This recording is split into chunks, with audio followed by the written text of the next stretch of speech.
الفيفا يعلنها رسميا يا صديقي على الاهلي يشارك في كاس العالم للانديه في النسخه الجديده 2025. وايه النسخه الجديده يا صديقي؟ اللي هتكون مكونه من 32 فريق. والاهلي هيشارك بمناسبه ايه؟ ده الاهلي مش هو بطل افريقيا اصلا. احب اقول لك يا صديقي ان الفيفا قالت ان من اول 2021 حتى 2025 هيشارك في كاس العالم للانديه كل ابطال القارات، عشان ما تقولش بس ده الاهلي محظوظ وجاب افريقيا بس. والله كل ابطال القارات اللي هيشاركوا.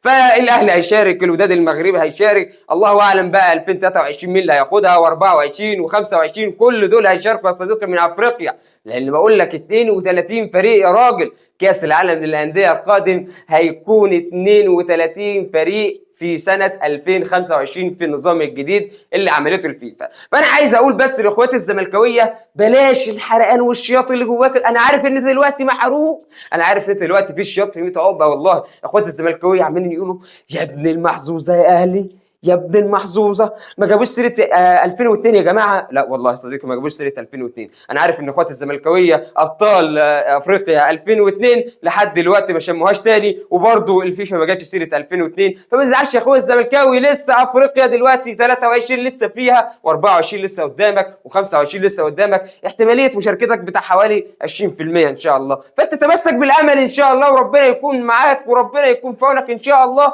وتخش كاس العالم للانديه نظام جديد 2025. المهم يا صديقي الزملكاوي دلوقتي ما تقعدش انت بس تنق علينا. والله احنا كنا قاعدين في امان الله بنتغدى باين ولا مش عارف بنعمل ايه، فجاه دخل علينا القرار بيقول لك انتوا مشاركين في كاس العالم. يا جماعه يا جماعه، ما احنا شاركنا في كاس العالم اللي فات برضه واحنا مش ابطال القاره. لا ده الفيفا قال لك انت شاركت في كاس العالم اللي فات عشان كانت منظماها المغرب، فانت كمان هتشارك في كاس العالم 2025 عشان النظام الجديد بيقول كده. الله يخليك، والله الفيفا مش عارف نشكرها ازاي. والله يا جماعه المفروض كل اهلاوي يروح يدي يعمل لنا هاشتاج كده بس شكرا يا فيفا والله على القرار اللي انتوا طلعتوه، وشكرا على النظام الجديد اللي خلى الاهلي وهو قاعد باشا باشا يشارك في كاس العالم للانديه 2025. اخويا الزملكاوي احنا نشوف الموضوع بتاعكم ده بتاع 2002، ربنا يفك النحس ان شاء الله وما يكونش اخر بطوله ليكم في افريقيا. ربنا يكرمكم ان شاء الله يا صديقي وتعدوا من دور المجموعات السنه دي، وما تحفرش عليا. انا عارف ان انا برضو احتمال ما اعديش من دور المجموعات، بس انا ضامن مكان في 2025. هل انت ضامن؟ لا يبقى خلاص ما تحفرش عليا يا صديقي، عشان انا دلوقتي اللي طالع احتفل. والله ما احفل عليك، انا طالع احتفل بالنادي بتاعي، طالع احتفل بالاهلي. الاهلي يا صديقي هيشارك في كاس العالم للانديه 2025، فانا ضامن مكاني من دلوقتي. تخيل احنا 2023 وهنشارك في كاس العالم 25، يعني باقي سنتين